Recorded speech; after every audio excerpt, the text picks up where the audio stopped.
takriran, itu pembahasan tentang bab salat itu, iza abdan, kalau seorang hamba itu mendirikan salat, maka akan diletakkanlah dosa-dosanya fi ra'si, di kepalanya. Fa iza ruku, kalau dia ruku dan sujud, maka dosa itu akan berguguran jatuh. Jadi setiap sholat kita tuh adalah menjatuhkan, menggugurkan dosa-dosa kita. Jadi kita tingkatkan. Kita kemarin kan sudah Isra Mi'raj nih. Isra Mi'raj itu sebenarnya poinnya adalah meningkatkan kualitas ibadah di dalam sholat. Meningkatkannya bagaimana? Dengan ilmu pengetahuan, bukan rajin. Rajin ilmunya tidak kata keliru. Keliru. Wa min syarafil umati Muhammadiyah, daripada kemuliaan yang Allah berikan kepada umatnya Nabi Muhammad sallallahu alaihi wasallam, ma ja'alallahu ta'ala, tidaklah Allah itu menjadikan laha, bagi umat Nabi kita Muhammad sallallahu alaihi wasallam, min fadail, keutamaan ala, atas ada salati, orang yang mengerjakan salat, wal muhafazati alaiha, dan menjaga, muhafazah menjaga. Jadi bukan sekedar melaksanakan adaan, tapi menjaga. Salat di awal waktu, ketika azan mubasyarah langsung berwudu. Waktunya salat dengan tepat. Ini kadang kita Allahu Akbar, beletak, wala 6, beletak, wala 7. Masih sibuk main baca. Ini kadang keliru. Padahal Allah sudah manggil. Ini orang yang termasuk melalaikan hati, dia tidak menjaga waktu salat. Ini benar-benar dijaga waktu salat. Salat ini bagi yang pertama sering meninggalkan itu berat. Awalnya berat melaksanakan sholat subuh berjamaah, hadir majelis juga pertama kali berat, mungkin berat, yang kawan yang ngajak dijemput tak mau juga, dikasih duit tak mau juga. Pertama berat, sibuk kawan yang ngajak, bubui mulutnya bahasa kita tuh ya. Ngaji, yo ada halangan. Apa ya malam besok, ujung-ujung kan tak kayak nande, hadir terpaksa. Enak juga ya, dapat ilmu ya. Mulai kebiasaan. Sudah naik kebiasaan baru menjadi kebutuhan. Jadi ibadah itu amalannya cuma kok dipaksa. Jangan nunggu hidayah. Ndak kata hidayah Assalamualaikum. Siapa? Saya hidayah. Ndak ada. Hidayah itu ndak bisa datang dewe. Harus dijemput dan dikejar. Kawan-kawan yang majelis taklim, orang-orang soleh, pepet mereka.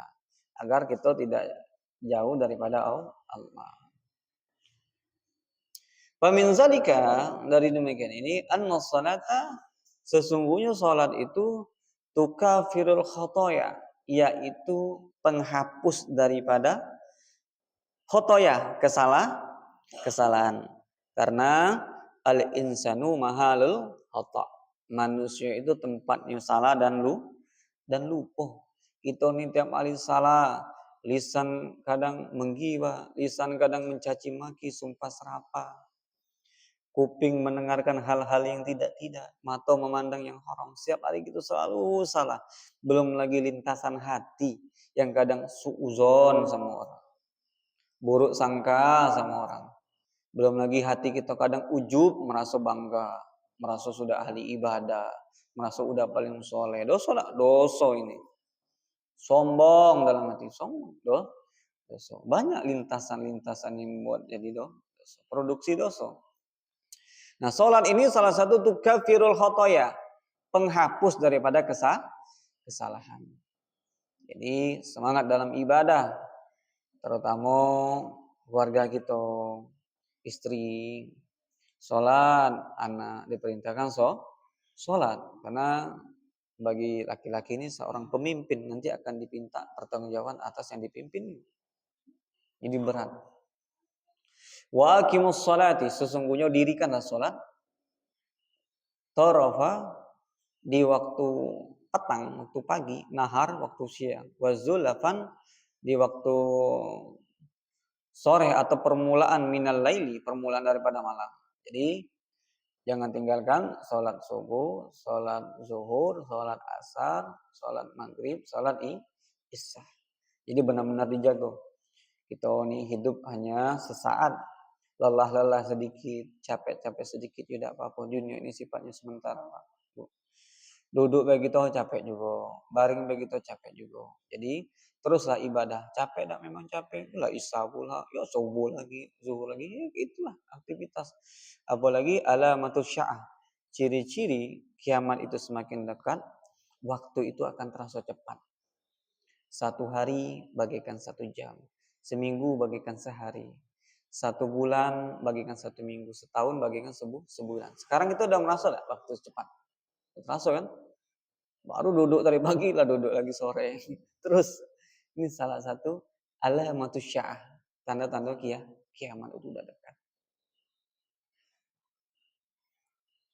Jadi lelah-lelah sedikit ya udah apalah, capek. Ya memang capek ngadapi istri, ngadapi anak, ngadapi karyawan, ngadapi teman-teman yang tidak sepaham sama kita.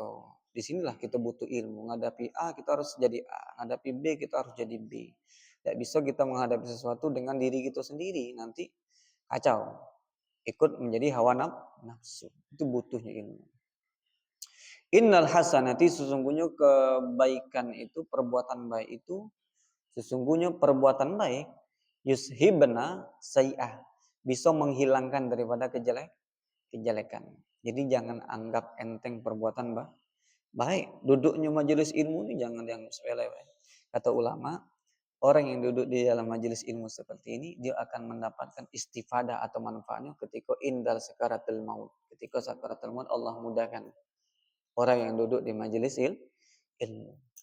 Ulama mengatakan, dan orang yang mencintai ilmu, walaupun dia udah alim, nanti Allah akan buat keturunan atau keturunan dari keturunannya agar orang soleh. Allah ciptakan nanti orang soleh. Karena dia mencintai ilmunya, agamanya, itu salah satu hal yang diwajibkan oleh Nabi kita Muhammad Sallallahu Alaihi Wasallam. Dan orang yang duduk majelis ilmu seperti ini akan mendapatkan kebaikan dirinya dan keluarganya. Jadi manfaatnya luar biasa, Pak. Luar biasa majelis ilmu ini. Zalika, ini demikian, ini salat adalah zikro, adalah pengingat lizakirina, untuk orang yang mengingat, bagi orang yang mengingat Allah. Jadi ketika kita sholat, berwudu, gugur dosa kita, takbir Allahu Akbar, tak katik lagi yang besar kecuali Allah. Allah maha besar. Yang lainnya kecil, masalah kita kecil, bos kita yang besar itu kecil, tak katik lagi di mata Allah. Bayangkan, kepala yang mulia ini ketika sujud kepada Allah diletakkan di kaki, sejajar sama kaki, bijak-bijak nih. Bijak-bijak nih, ditaruh di kaki. Saking rendahnya kita di mata Allah. Jadi apa yang kita sombong dalam hidup ini? Yang kita bawa kemana-mana najis, dalam perut ini najis semua. Kalau sudah keluar jadinya najis. Sudah dikubur, mayit bangkai manusia ini paling bau daripada bangkai binatang. Jadi tidak ada yang kita sombongkan di hidup di dunia ini. Tugas kita seorang hamba hanya mengabdi. Allah manggil, hayalah sholat, sholat. Hayalah sholat, sholat. Terus jauhkan larangannya. Dalam satu riwayat, sedikit lagi, Syekhona an Abi Hurairah radhiyallahu anhu. Abu Hurairah ini adalah satu sahabat Nabi, salah satu sahabat Nabi yang banyak meriwayatkan hadis termasuk.